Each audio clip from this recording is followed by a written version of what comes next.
जय माता की मित्रों, गुरुचरणों में नमन। विश्वधर्मा चैनल आपका स्वागत करता है।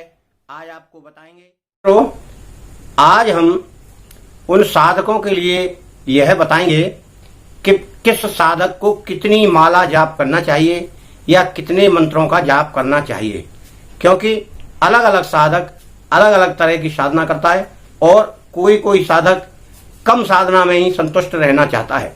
तो मित्रों, जब कोई साधक किसी दूसरे इष्ट का जाप करता है या उसकी भक्ति करता है या उसका पूजन करता है, तो उस साधक को कम से कम एक माला नित्य प्रति अपने जाप से पहले गायत्री मंत्र की जपना चाहिए, क्योंकि गायत्री मंत्र का मतलब है उस देव के प्रति या इस ब्रह्मांड के प्रति या इस सर्वस्व को चलाने वाले ईश्वर के प्रति एक ऐसी प्रार्थना है जो सभी देवों पर लागू होती है या सभी देवों के लिए समर्पित हो जाती है। तो सर्वप्रथम जब हम माला का जाप करते हैं, 108 बार दाने गिनते हैं और 108 मंत्रों का हम जाप करते हैं, तो 108 बार वो प्रार्थना उस देव को समर्पित होती है जिस देव की हम पूजा, साधना या जाप करते हैं। देव और इष्ट किसी का कोई भी हो सकता है, क्योंकि सारी शक्तियों का समावेश एक ही जगह से है और एक ही जगह वो आकर मिलती हैं। उस ब्रह्मांड को इस ब्रह्मांड से मिलाने का नाम ही अध्यात्म है। अध्यात्म शरीर के ज्ञान को ही अध्यात्म कहते हैं। इसमें भी ब्रह्मांड है और वो ऊपर भी ब्रह्मांड है। इन दोनों ब्रह्मांडों का जब मेल हो जाता है तो व्यक्ति सिद्ध पुरुष हो जाता है और सिद्धियों का स्वामी हो जाता है। यानी उस ब्रह्मांड की एक एक वस्तु में, एक एक नक्षत्र में, तारे में और संसार की जो भी ब्रह्मांड में व्याप्त हैं उन शक्तियों में संयम करने का नाम ही अध्यात्म है। सूर्य में संयम करना, चंद्र में संयम करना, तारे में संयम करना और जल में संयम करना, वायु में संयम करना, इस प्रकार के संयम होते हैं। जैसे हम ध्यान करते हैं अपने इष्ट का, वैसे ही उसमें ध्यान करके संयम करना पड़ता है। केवल संयम का अर्थ होता है कि उसमें और स्वयं में कोई फर्क ना होना और अपने शरीर का ज्ञान ना होना, केवल वही वस्तु उसे दिखाई दे। सूर्य में संयम करेगा तो वो यह सोचेगा मैं सूर्य ही हूं, वायु में करेगा तो वह यह सोचेगा कि मैं वायु हूं। इस प्रकार से संयम करते हुए व्यक्ति साधना करता है। तब इस कंडीशन में उसको एक माला करना चाहिए। यदि इस ब्रह्मांड के स्वामी, सर्व जगत को चलाने वाले ईश्वर को यानी निराकार को जो मानता है और किसी इष्ट को नहीं मानता, उसे केवल गायत्री मंत्र का जाप करना चाहिए।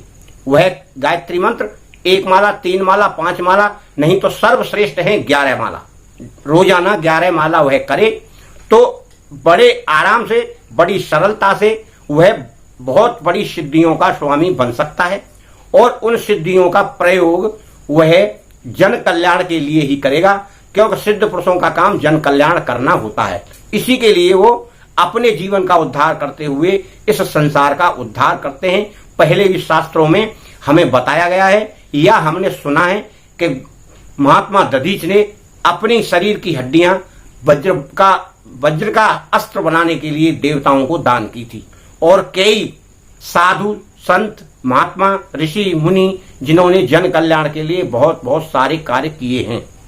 आप लोगों को भी है विगत वर्षों से जो गायत्री की साधना कर रहे हैं उनको और जो नए साधक हैं इनको सभी को यह ज्ञात होना चाहिए कि हमें केवल जन कल्याण के लिए यह साधना करना है।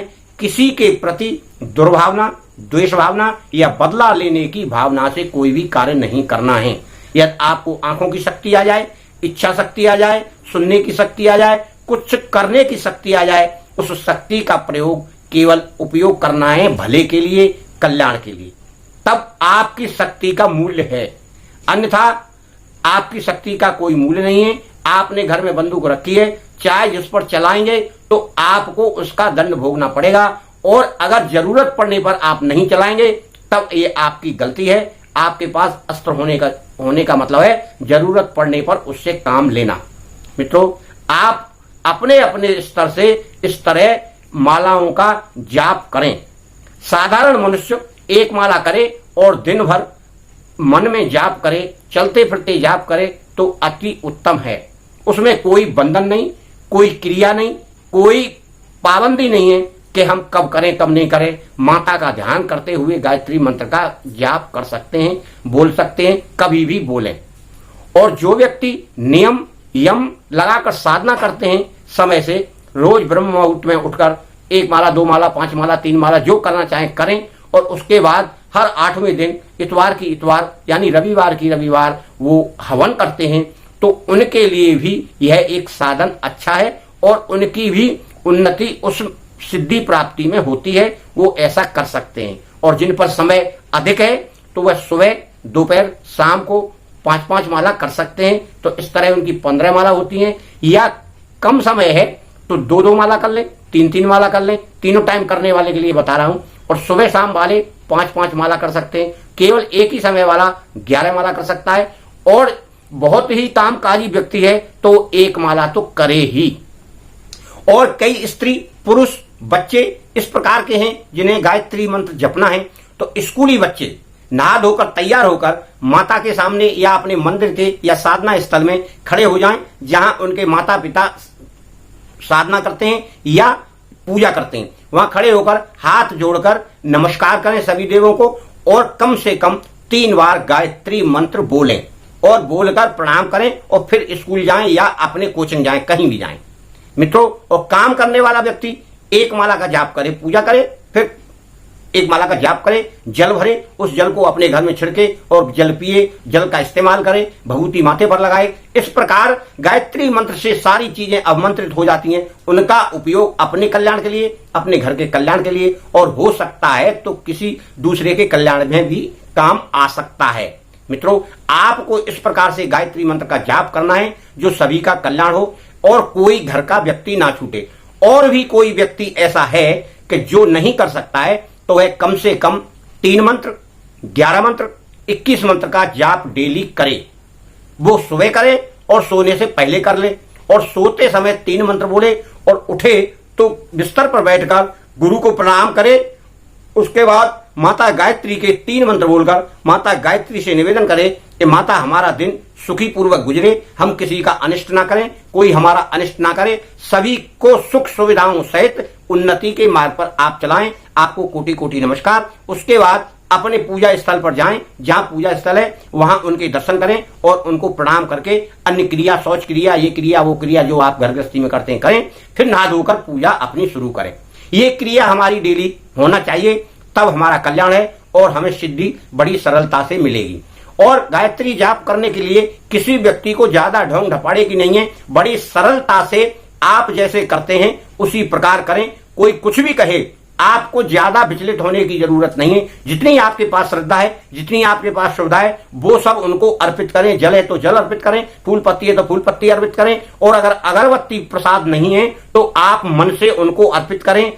कैसे करना है कि हे गायत्री माता, हम आपको धूप अर्पित करते हैं, अगरबत्ती अर्पित करते हैं, और दीपक अर्पित करते हैं, और मिष्ठान अर्पित करते हैं। आप उन्हें स्वीकार करें और हमारे ऊपर कृपा बनाए रखें। उसके बाद आप फूल चढ़ा दें और जल चढ़ा दें। ये मन की पूजा हो गई, जो मन से पूजा करते हैं। मित्रों, इस तरह आप पूजा करेंगे तो आपका कल्याण निश्चित है, आपका उद्धार निश्चित है, आपके घर का भी कल्याण निश्चित है। धन्यवाद मित्रों, आप मेरे इस वक्तव्य को अधिक समझें और सभी के कल्याण की भावना से यह कार्य करें। वीडियो अच्छी लगी हो तो आप इसको लाइक शेयर सब्सक्राइब करें।